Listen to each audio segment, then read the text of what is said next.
Caros amigos, bem-vindos a mais um episódio de Hoje no Mundo Militar, um canal exclusivamente dedicado à discussão de temas militares atuais. Neste vídeo falaremos sobre o porquê as colisões entre navios mercantes e navios de guerra estão sendo cada vez mais comuns e por que os navios de guerra saem sempre perdendo desses encontrões. No vídeo de ontem falei sobre a colisão de um petroleiro com uma fragata norueguesa, o que resultou em graves danos e no seu afundamento em águas rasas próximas à costa. Quem tem acompanhado o canal sabe que o ano de 2017 foi recheado de eventos semelhantes. No dia 17 de junho daquele ano, o destroyer USS Fitzgerald, uma impressionante embarcação com quase 10 mil toneladas de deslocamento, se chocou violentamente com o cargueiro ACX Crystal, a sudoeste de Tóquio, resultando em 7 mortos e em 3 feridos na embarcação norte-americana.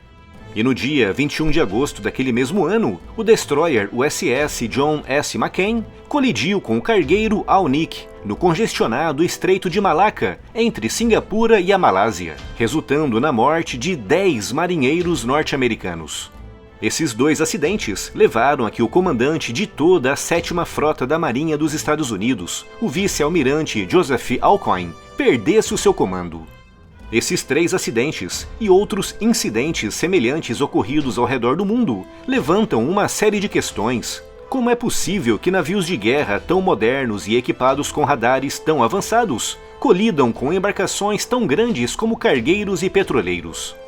As investigações da Marinha dos Estados Unidos com relação aos acidentes envolvendo o USS John S. McCain e o USS Fitzgerald indicam que houve um somatório de situações que acabaram conduzindo para as tragédias. Situações que incluíram desde falhas momentâneas no sistema de navegação e no radar, até a autêntica imperícia dos marinheiros e dos oficiais destacados no comando das embarcações no momento das colisões.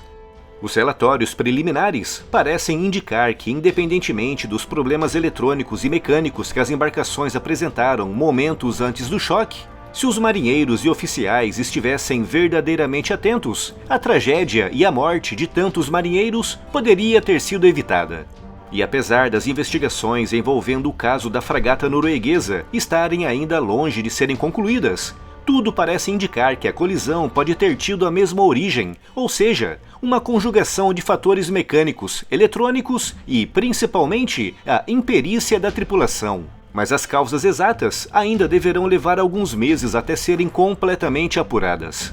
Um detalhe importante que foi assinalado no relatório da Marinha dos Estados Unidos indicava o cansaço e a fadiga da tripulação de ambos os destroyers. E de fato, as colisões ocorreram durante a madrugada, com o USS Fitzgerald se chocando a 1h30 da manhã e o USS John S. McCain colidindo por volta das 5h30 da manhã. A fragata norueguesa colidiu também de madrugada, por volta das 4 da manhã, o que reforça também a tese de fadiga da tripulação, principalmente se considerarmos que a embarcação tinha acabado de voltar de um exercício militar conjunto da OTAN que tinha durado várias semanas, o que com certeza desgastou bastante toda a tripulação. Portanto, resumindo, aquilo que aconteceu com os 2 destroyers norte-americanos em 2017 e que pode ter sido o mesmo que aconteceu com a fragata norueguesa em novembro de 2018, foi uma conjugação de pequenos problemas mecânicos e eletrônicos que poderiam ter sido rapidamente resolvidos, se não fosse pela imperícia ou pela fadiga das tripulações ao comando das embarcações. Respondendo outra pergunta muito repetida no vídeo de ontem, por que os navios de guerra saem sempre tão afetados dessas colisões, enquanto que os cargueiros e petroleiros parecem sair com poucos danos visíveis?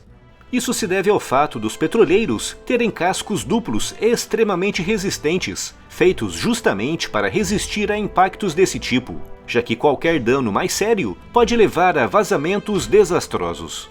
Os navios de guerra priorizam mais a velocidade e a agilidade, o que significa que não podem ser tão pesados como os navios cargueiros. E por isso, apesar de terem um excelente nível de blindagem, não conseguem sair em perfeitas condições de um encontrão contra navios muito maiores e muito mais pesados.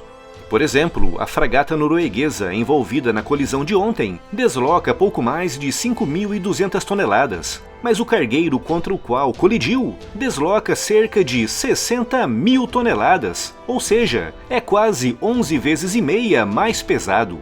Em choques assim, o mais pesado ganha sempre.